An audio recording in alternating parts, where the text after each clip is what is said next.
Hello and welcome back to another LEGO review. Today we're taking a look at set number 31147, Retro Camera.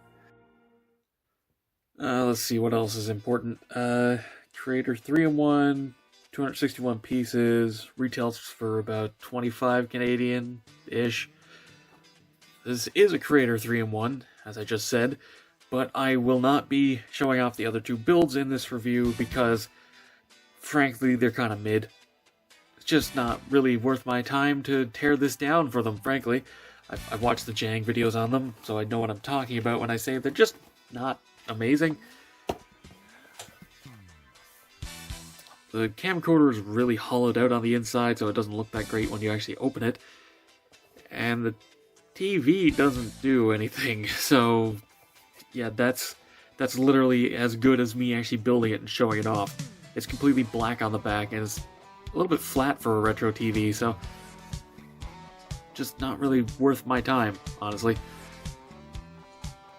This one's really kind of phoning it in. This one is, you could probably use the spare parts to cover that a little bit better, but it still doesn't look amazing. However, I'm making this review at all because, and it's a little bit of a spoiler for the final thoughts, the main build is worth the price on its own, because this is a 1-to-1 camera, or at the very least, very close to it. I mean, I have really big hands anyway, but aside from the film being kind of small, the actual camera itself is pretty much 1-to-1 scale. Now, obviously it doesn't work, however, I mean,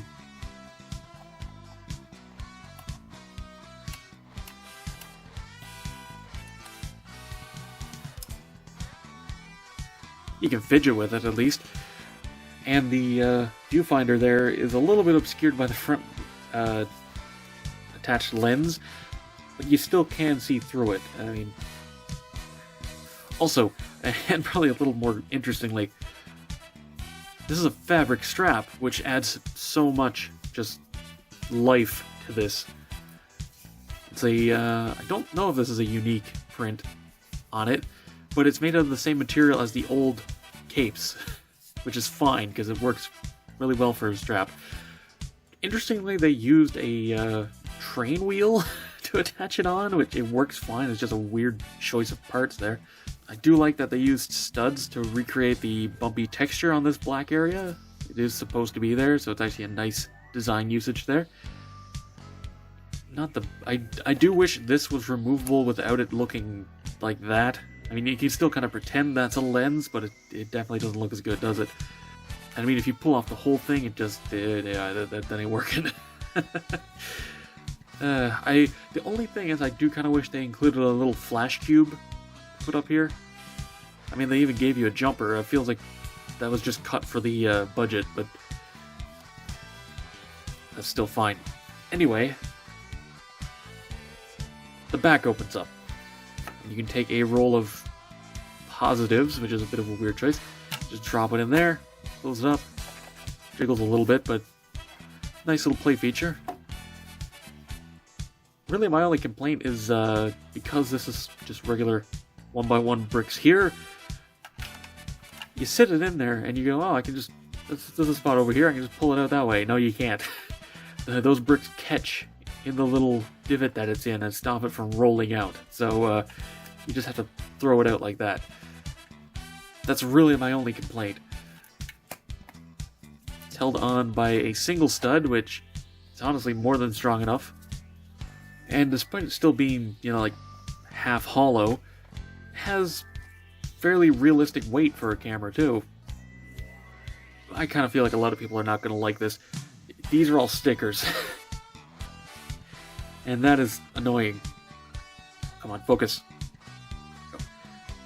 However, the stickers are nice, because they're recreations of all the current creator builds, which is funny. And also, people are going to have a fun time making customs for this, especially since this is a very common part. You could easily swap these out, make a bunch of your own film rolls with whatever pictures you want, like maybe the 6 Tuamata canister box art simplified down, because I mean there's 6 panels, it kind of works out. Anyway, as for a quick size comparison, as I said, this is pretty close to 1-to-1 scale, so it's got a nice size to it. It's about as wide as the cutting mat. Granted, it could be a little bit thicker maybe, but like those are good dimensions for like a $20 set. And I mean, it comes with a fabric strap and 2 film rolls, like pretty decent value. Weirdly good for LEGO, frankly. So to wrap this review up, I recommend getting this set. It's not even a if you want it, get it. It's a this is a good set. It's a good value for what you get. It's a nice thing to have on your shelf. It has fidgety play features at least. You can mess around with it. And honestly, I think half the reason I like it so much is just from the strap. There's just so much life in that. It makes it go from just a mock of a camera to like a replica of a camera.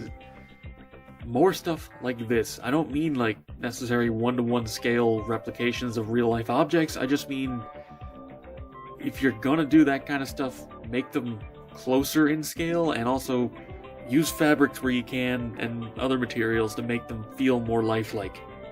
It honestly feels like kind of a missed opportunity that they didn't include the strap with the B model for the camcorder, because those have straps too, but again, the camcorder has a lot of leftover parts that they could have easily worked into it to make it look better, so don't even worry about the other 2 builds.